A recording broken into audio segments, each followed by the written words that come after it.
septiembre. Estamos de vuelta aquí en Torrevieja Radio para volver a hablar de psicología. Tengo por aquí a Gertrude Baeza, por supuesto. Gertrude. Sí, hola. Y vamos a volver a recibir a Marta Dueñas del Servicio de Salud, del Área de Salud de Torrevieja. Buenos días también, Marta. Buenos días, chicos. Muy buenos días, bienvenida de nuevo, Marta. Encantada de estar aquí. Es un placer y es importantísimo Placer hablar nuestro. de salud mental, que cada vez, digamos, por suerte se habla más.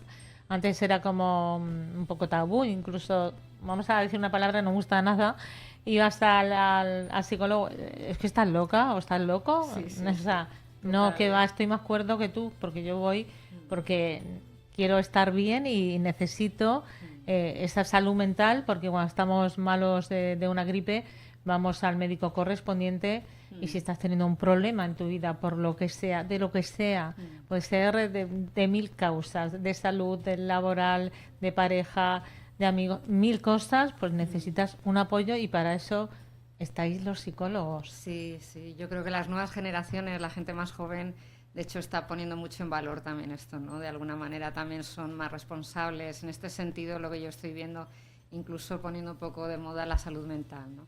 Como todo en la vida, lo de poner de moda algo está bien, pero en su justa medida, ¿no? Yo creo que al final... no hay que ponerlo de moda, sino es una cosa que tiene que haber siempre exactamente. Y tampoco que sea un tema que esté de moda y luego ya vuelva otra vez a olvidarnos, no. Total. La salud mental es para siempre y hay muchas personas que la padecen y para eso, como he dicho, estáis vosotros. Y cuéntanos un poco también cómo a veces es complicado gestionar las emociones para muchas personas. Sí, cierto, porque es un tema el que la psicoeducación como tal es un tema que no prolifera mucho, es decir, no nos enseñan cómo gestionar las emociones y incluso, bueno, se están ahora haciendo pues muchos proyectos de cara a llevarlo al aula y demás, pero faltan medios porque pues incluso la gente, los profesores, los maestros, la gente que un poco da esa psicoeducación a los adolescentes, a los jóvenes, a los niños, también tiene que tener una formación específica en todo esto, ¿no? Entonces yo creo que falta un poquito de esta prevención, digamos, porque en la psicología más preventiva sería ideal para que los adultos pues también pudiéramos tener buenas estrategias de afrontamiento, buena gestión emocional y bueno, y probablemente así la gente tendría que ir menos a terapia en otro momento, ¿no? De cualquier forma, ya sea esa psicología más preventiva o ya cuando hay cualquier tipo de problema, hacer terapia siempre es algo bueno, porque esto tiene muchísimo que ver con el autoconocimiento. Porque es muy difícil amar lo que no conocemos, ¿no? Entonces empieza con el autoconocimiento que a veces llega a través del dolor, porque parece ser que si no, no hay otra forma. En muchas ocasiones vivimos en un mundo muy hedonista, ¿no? Es un mundo muy enfocado hacia afuera, hacia hacer, hacia conseguir, ¿no? Y a veces no nos paramos, ¿no? No nos paramos a reflexionar, no nos paramos un poco, ¿no? A ver en qué punto estamos en la vida, pero a veces la vida nos para. Con una crisis, con de golpe. Sí, y porque lo físico no está separado para nada de lo psicológico, entonces al final también nos puede parar en lo físico. De cualquier forma hay un momento en la vida que nos toca parar porque no queda otra y ese es un buen punto para empezar terapia. O de cualquier forma porque alguien quiera mejorar, pues eso, el autoconocimiento, la gestión emocional. Y eso es excelente, la verdad, es como una especie de responsabilidad, ¿no? No dejo en manos de otras personas o de otro, no, soy yo el que tomo responsabilidad y puedo trabajar esto y eso es excelente también, ¿no? La verdad que, claro, en un segundito, Marta, has tocado tantos temas, tantas aristas que tiene esto de la salud mental, la gestión de las emociones, etcétera, porque, por ejemplo, una de las cuestiones que poco se trata es, por ejemplo, el tema de cómo los padres gestionamos las emociones de nuestros hijos, ¿no? O los padres gestionan las emociones de sus hijos, ¿no? Y cómo luego eso repercute en cómo esas personas que se convierten en adultas gestionan sus propias emociones. O sea que también hay un tema ahí súper grande, ¿no? Súper extenso. Sí. Muy interesante todo este tema que se llama psicología sistémica, porque es el sistema de la familia, ¿no? Cómo las familias repiten patrones y no solo en esta vida, no solo hay predisposiciones genéticas, hay muchísimas cosas que se aprenden y casi no somos conscientes. Repetimos patrones porque nos parece lo más normal del mundo por lo que hemos vivido en nuestras familias, pero esto un poco en plan de broma no viene como de atapuerca, ¿no? Esto a saber de dónde viene, porque al final son muchas generaciones, ¿no? Estamos conectados, Rafa, porque yo iba a decir precisamente que eso, que a los niños nos educan de una manera, aprendemos miedos, nos meten en miedo, que nosotros no conocemos el miedo, ni conocemos la felicidad o ni conocemos el rencor, ni conocemos todas esas cosas, pero eso marca ya cómo puede ser luego en un futuro. Sí. Entonces, contra eso, claro, ¿qué podemos hacer? Tenemos que gestionarlos, tenemos que ayudarnos, porque hay veces que nosotros mismos somos nuestros grandes y mayores enemigos. Absolutamente. La cuestión es que a veces hay personas que llegan a consulta porque hay otras personas que les dicen, oye, ¿por qué reaccionas así? ¿Por qué te comportas así? O ellos mismos son los que dicen, esto no puede seguir así, yo no puedo seguir con este sufrimiento, con este dolor. Es como una sensación de basta, ¿no? Basta ya. Ese es un punto bueno para empezar a cambiar esa voz interior. Creo que los seres humanos, por definición, tenemos como, evolutivamente hablando, porque es algo adaptativo, de hecho, tenemos ahí una voz interior que nos lleva a la ansiedad, que nos lleva a fijarnos en todo lo negativo, incluso en los miedos, porque eso cuando vivíamos en las cavernas hace 40.000 años nos ayudaba a sobrevivir, pero ahora pues no va a venir un tigre de diente de sable a comernos, ¿no? Pero se activan exactamente los mismos mecanismos, entonces es súper importante saber que los cambios evolutivos son súper lentos, nuestro neocórtex tiene apenas 200.000 años de evolución, que eso no es nada en absoluto. Y claro, se comporta de forma similar, digamos. Desde el neocórtex, desde la parte más consciente, tenemos que llevarle donde nosotros queremos, que lo ideal es llevar nuestra mente al momento presente. Porque nuestra mente suele estar enfocada muchas veces en el futuro de forma ansiosa. ¿Qué pasará? ¿De qué manera? De esa forma más quizás... no sé, llevándolo a lo negativo, ¿no? Hubo un hombre que dijo al final de su vida, mi vida estuvo llena de desgracias, la mayor parte de ellas nunca sucedieron, ¿no? Entonces, entonces desde ahí estamos, ¿no? Como anticipando y luego no pasa eso. La gente piensa que eso le hace estar preparada para lo que pase, pero no es cierto, nos quita energía. Realmente lo mejor es vivir el momento presente de forma consciente y eso es un trabajo a hacer. Es algo que tenemos que hacer de forma voluntaria y eso se puede aprender. Porque nuestra mente también puede estar en el pasado. El pasado te produce tristeza. Exactamente. Normalmente. Exactamente. Sí, porque aunque sea algo bueno hay nostalgia, hay como algo que ya no está, que hemos perdido, etcétera, ¿no? Pero es que, de nuevo, si estamos enfocados en el pasado o estamos enfocados en el futuro, nos perdemos el momento presente, que ya no vuelve. Esto que estamos viviendo aquí ahora, excelente, en este ratico aquí todos conectados, no vuelve. Entonces, vivir esto plenamente es ideal. Y con el mundo en el que vivimos, con tantísimos estímulos, ¿no? Con tantísimas pantallas, con tantísima información, se nos va un poco eso, porque nos falta incluso la capacidad de concentrarnos, es curioso, ¿no? Pero a todas las edades, yo diría, bueno, en los jóvenes igual incluso más, en los adolescentes, niños, ¿no? Demasiado bombardeo de información y al final eso se nos pierde esa parte, ¿no? Entonces, focalizar la atención en el momento presente es algo que se hace, por ejemplo, practicando el mindfulness, que es la atención plena en el momento presente. Pues háblanos un poquito más del mindfulness, Marta. Bien, bueno... Por ejemplo, ¿cómo se llega a ese estado de, sí. de concentración? Porque como tú dices, a veces los estímulos son demasiados y no sabemos exactamente. Incluso nos sentamos, decimos, venga, vamos a relajarnos, estar tranquilos, vamos a focalizar. No claro. Fijaros que es algo a lo que no nos podemos obligar. Porque si me obligo se genera más ansiedad en mí. Pero esto es algo que acontece. Yo me voy a explicar. Fijaros, ¿vosotros creéis que nos podemos obligar a dormir, por ejemplo? Podemos obligarnos y decir, voy a dormir. A veces lo hacemos, pero duermes menos, o sea, no te quedas dormida. Así. Tal cual, porque la mente es paradójica. Aquello que le obligo, al final ocurre lo contrario. Porque eso me genera más ansiedad y al final no me duermo, ¿no? Dormir es algo que acontece cuando se reúnen las condiciones necesarias, cuando estoy cansado, cuando tengo tiempo, cuando tengo una cama, pues acontece. Pues un poco la atención plena también puede acontecer si yo entreno a mi mente. O sea, esto no es algo que llega así. Y yo os puedo dar ahora una serie de pautas, pero el tema es la práctica, como todo en la vida.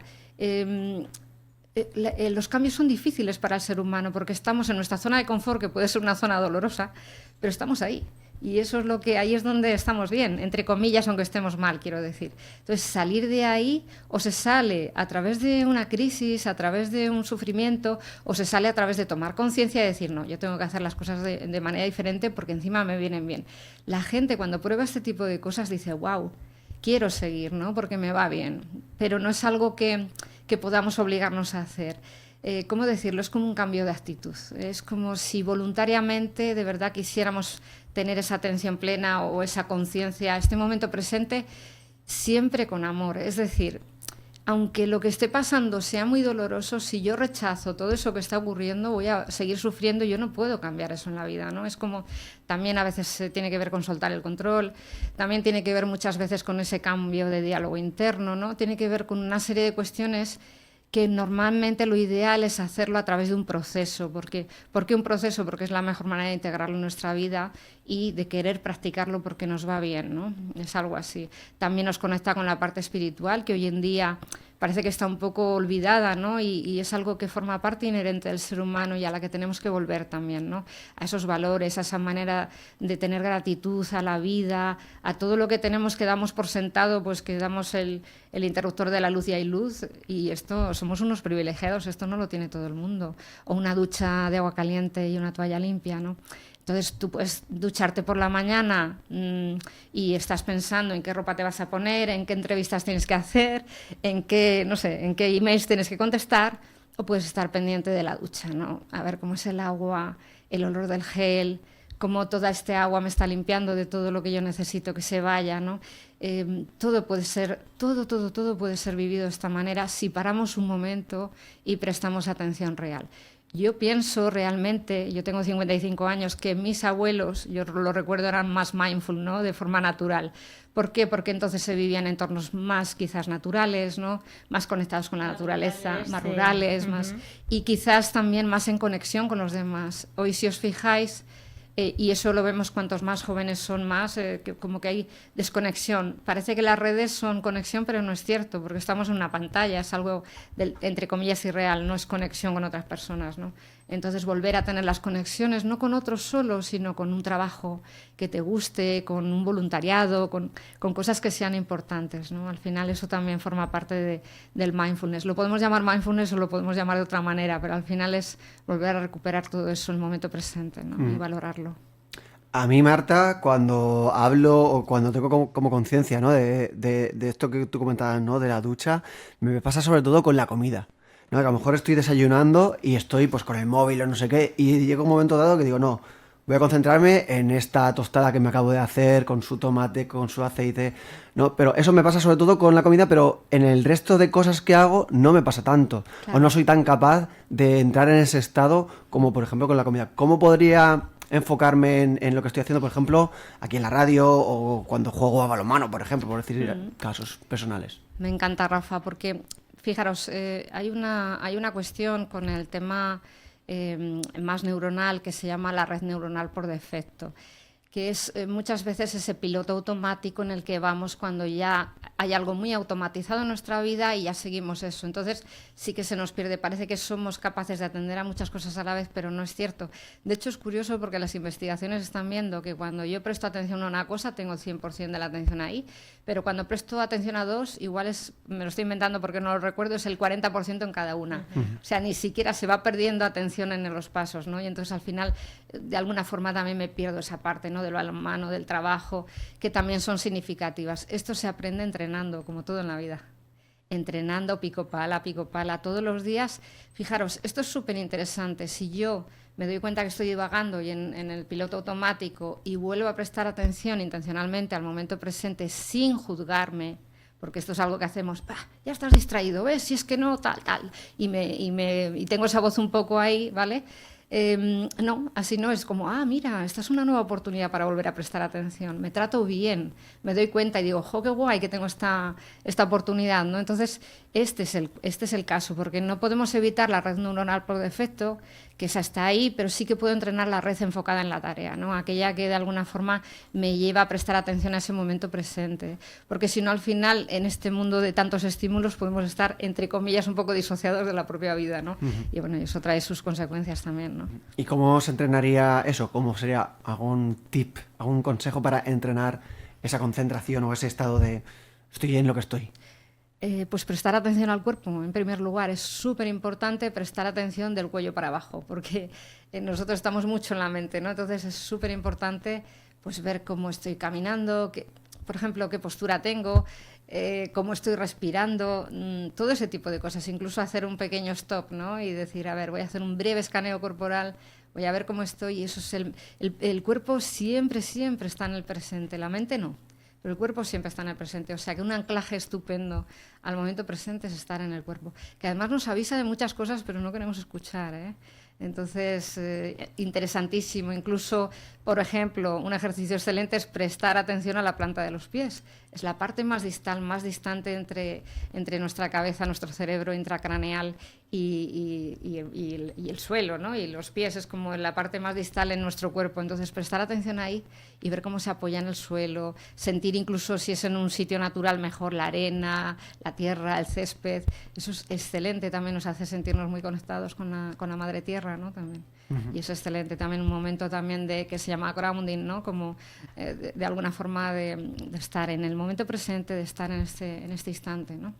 Hay veces, Marta, que llevamos tantísimas cosas que a mí me ha sucedido que me han dicho por la calle, y vas hablando sola, digo, pues voy pensando en voz alta. Claro, o sea, claro. Sí, totalmente, digo, no, seguro, o sea, me la juego, porque como son tantas cosas, entonces yo voy como si estuviera sola en el mundo y digo, pues tengo que ir a no sé, y lo digo tampoco en voz alta que se oiga, pero sí que estoy pensando en voz alta, ¿no? Y es de como ya te salen subtítulos de la cabeza de tantas cosas que llevas y hay veces que no sabemos parar. Mira, yo voy a poner un ejemplo, Rafa, y yo creo que te va a gustar, porque yo no hago nada de deporte, nada. Entonces ahora me lo he propuesto ya, de verdad, en serio. He dicho, hasta aquí, ya está bien. Entonces, ¿qué hago? Tengo una bicicleta en casa, me subo a la bici, dejo el móvil, me quito el reloj que me avisa de todo lo que me va llegando, desconecto totalmente. Solamente me quedo con música.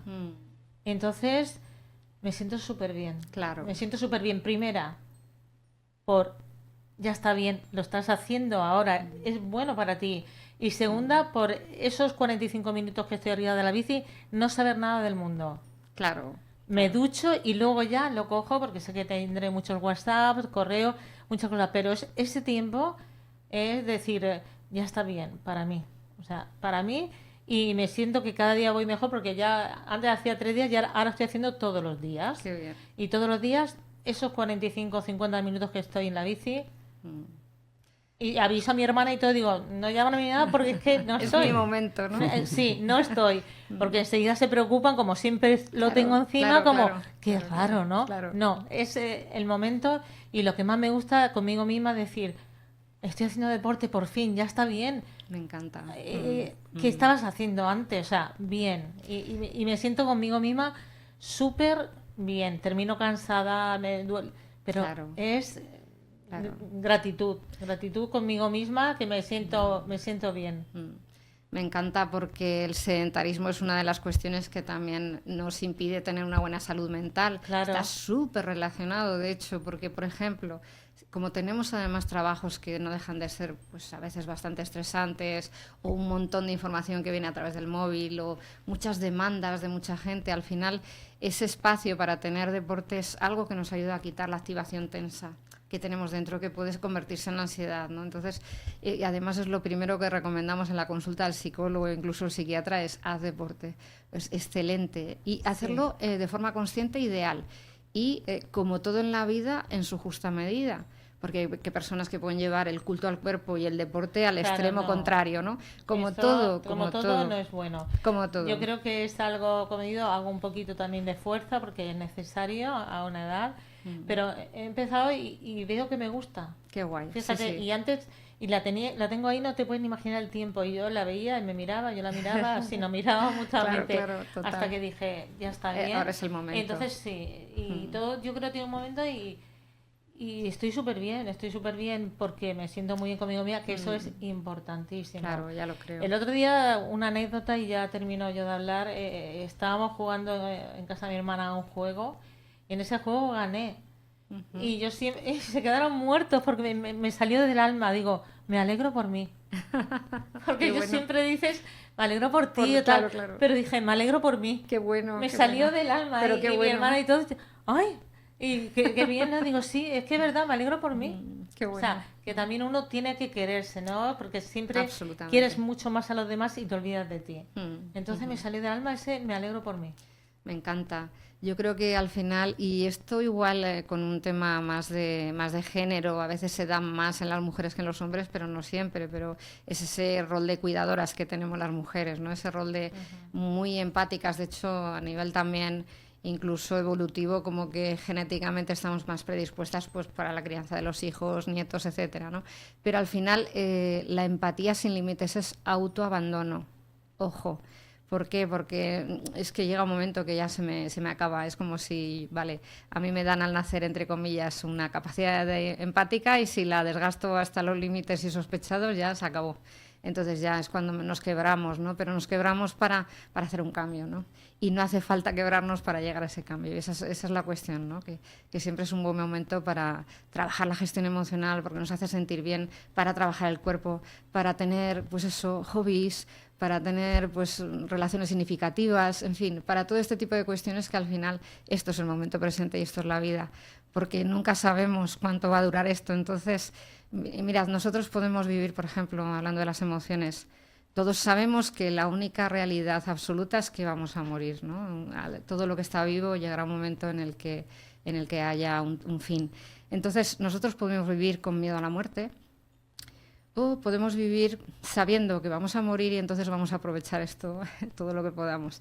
Eso no significa llevar las cosas al extremo. Yo puedo aprovechar ese desayuno estupendo cada día como lo mejor del mundo mundial, ¿no? Y las cosas pequeñas, porque al final esto es, ¿no? El día a día lo mejor es el fijarte en los detalles pequeños, el saber que, por ejemplo, ese desayuno está hecho pues de muchas personas, ¿no? Que han cultivado algo, que han regado, que han recolectado, que lo han llevado al súper, alguien que lo ha comprado, alguien que lo ha cocinado, la cantidad de tierra, la cantidad de sol, la historia de la agricultura de la humanidad, todo eso está en un simple fruto. Si prestamos atención a eso y agradecemos de verdad, eso nos nutre más. No es engullir, ¿no? Es como... Y eso lo podemos llevar a casi todo en la vida, ¿no? Bueno, pues nada, no sé si por aquí también va un poquito, Marta, el tema de dar gracias, ¿no? También poner ese foco y además agradecer, ¿no? Todo lo que ha venido para que lleguemos a ese momento en el que nos encontramos. Total. Y fijaros que el agradecimiento podría ser un poco el antídoto de la queja. Vivimos a veces instalados sin darnos ni cuenta casi en la queja, ¿no? O nosotros u otras personas, o estamos ahí, ¿no? Que esa sensación de no llegamos, no hay tiempo, ¿no? Hablábamos antes de muchas cosas, ¿no? Yo también a veces hablo también ahí como tratando de organizar, ¿no? Porque es completamente normal, pues apuntar, pues no sé qué. La capacidad del ser humano también de a veces incluso renuncia, ¿no? Porque parece que estamos en el mundo del logro, y la capacidad de renunciar a ciertas cosas también nos viene muy bien a los seres humanos, y eso también lo podemos agradecer, ¿no? Creo que podemos agradecer muchas cosas en la vida y esas tomas de conciencia son excelentes porque vivimos en un mundo en el que está todo dado por sentado y el agradecimiento nos lleva, no, espérate que esto merece, yo merezco. Esto merece ese agradecimiento profundo y de corazón, ¿no? No algo que se diga sin más, ¿no? Sino algo que se sienta bien dentro, ¿no? Creo que, como decía mi abuela, de bien nacido es ser agradecido. Y todos los refranes son ciertos, ¿eh? Total. Bueno, Marta, es un placer. Rafa, no sé si tienes alguna pregunta más. No. Todo el tiempo... No porque nos quedamos sin tiempo, Claro. o nos hemos quedado ya sin tiempo, pero sí que se quedan cosas en el tintero para tratar próximamente. Marta, recuerda dónde estás a las personas que nos están oyendo y necesiten, pues eso, llamarte, ponerse en contacto contigo para una consulta, tu número de teléfono o lo que tú desees. Sí, es en la calle La Sagra 106, el 628-577-225. Trabajo con otras 2 psicólogas y llevamos un poco adultos, niños, adolescentes. Hacemos un trabajo en equipo ahí muy bonito, ¿no? Entonces, quien quiera que se ponga en contacto, estaremos encantadas de ayudarle. Y si no, pues con Torrevieja Radio, que lo hacen muchas veces por mediación nuestra. Y nada, un placer, Marta Dueñas, que estés aquí un día más con nosotros. Gracias. A por estar vosotros, aquí. que estoy aquí como en familia. Gracias.